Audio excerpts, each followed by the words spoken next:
नमस्कार दोस्तों, मैं Rajesh Saini youth career academy के प्लेटफॉर्म से एक बार फिर आपके लिए महत्वपूर्ण तथ्य लेकर आया हूँ। साइंस के ऐसे तथ्य जो एग्ज़ाम में पूछे जाते हैं, अगर आप इन्हें देख लेते हैं तो आप निश्चित रूप से बाकी लोगों से आगे निकल सकते हैं। तो देखते हैं वो कौन से प्रश्न हैं जो आपको मदद कर सकते हैं एग्ज़ाम में। ठीक है, तो इन प्रश्नों की श्रेणी में हम सबसे पहले देख रहे हैं साइंस के प्रश्न। एक प्रश्न बहुत महत्वपूर्ण है, कई एग्जाम में पूछा गया है, एमपीपीएससी के एग्जामों में पूछा गया है कि 1 माइक्रोन लंबाई किसके बराबर है। तो 1 माइक्रोन की अगर हम बात करें तो 1 माइक्रोन को कहा जाता है कि 1/10 लाख,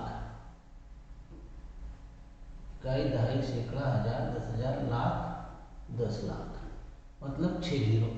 और 1/6 जीरो है, इसका मतलब है हम क्या लिख सकते हैं इसको 10⁻6। ठीक है, आप 10⁻−6। लेकिन प्रश्न जो पूछा गया था इस हिसाब से 10⁻6 मीटर जो प्रश्न पूछा गया था, उसमें जो ऑप्शन थे उसमें था 10 mm, 10⁻4 मीटर, 10⁻⁻4 मीटर और 10⁻⁻4 सेंटीमीटर। तो अब इसे कन्वर्ट करना पड़ेगा। इसके हिसाब से अगर हम देखें तो सेंटीमीटर में कन्वर्ट करोगे तो इसके बटे में 100 करना पड़ेगा और फिर 2 कट जाएगा तो क्या आएगा 10⁻⁻4 सेंटीमीटर। ये सही आंसर आएगा। पूछा गया है, कंफ्यूज कर सकता है। तो 1 माइक्रोन मतलब 10⁻6 को बोलते हैं। ठीक है, और इसका मतलब है 1 मीटर के 10 लाखवें भाग के बराबर। तो इस प्रकार निकाल सकते हैं आप। प्रश्न में गलती नहीं करना, आराम से आप इसका जो है आंसर निकाल सकते हैं। तो आप इसको जो है ध्यान से देखना। ठीक, दूसरा प्रश्न देखते हैं। दूसरा प्रश्न है आपका हाइड्रोजन ईंधन सेल। मैंने कल भी एक वीडियो डाला था कि जो जनरेशन है, भविष्य का ईंधन हाइड्रोजन है, उस पर किस प्रकार का प्रश्न आया है उसकी चर्चा कर रहे हैं। तो ये प्रश्न आया है, हाइड्रोजन ईंधन सेल वाले वाहन रीचेन मतलब एग्जॉस्ट के रूप में निर्मित करते हैं।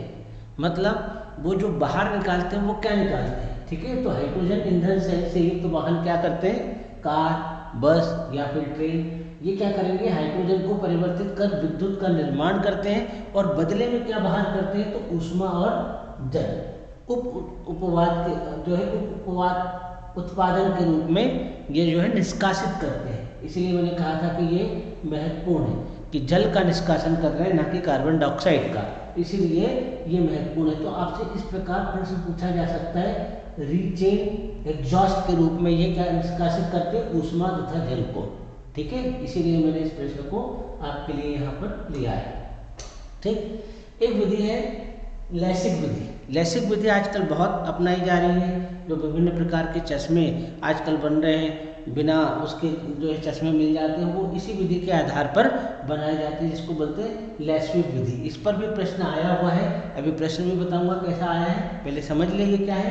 तो ये एक ऐसी विधि है हाल ही में विकसित हुई है, लैसिक विधि, जिसका फुल फॉर्म भी पूछा जा सकता है, लेजर असिस्टेंट इन सीटू केरेटोमिलियोसिस क्रिया विधि। ये दृष्टि सुधार के लिए लोकप्रिय, आपने देखा होगा जगह जगह चश्मे की दुकान बन गई है, वो सिर्फ चश्मा सीधे निकाल करके आपका नंबर देख करके निकाल करके दे देते हैं। तो इस प्रकार उसको बनाया जाता है लैसिक विधि से। ठीक है, तो जिस व्यक्ति को लैसिक विधि से गुजारना पड़ता है उसकी उम्र कम से कम 18 वर्ष होनी चाहिए। उससे कम उम्र के लिए ये चश्मे नहीं बनते, क्योंकि इस उम्र के ऊपर वाले लोगों में दृष्टि संबंधित परिवर्तन होता रहता है। इसीलिए लैसिक विधि उस पर काम कर जाती है और इस विधि से नेत्र अपवर्तन दोषों का संशोधन, मतलब नेत्र में जो दूसरे दोष है उसको दूर किया जा सकता है।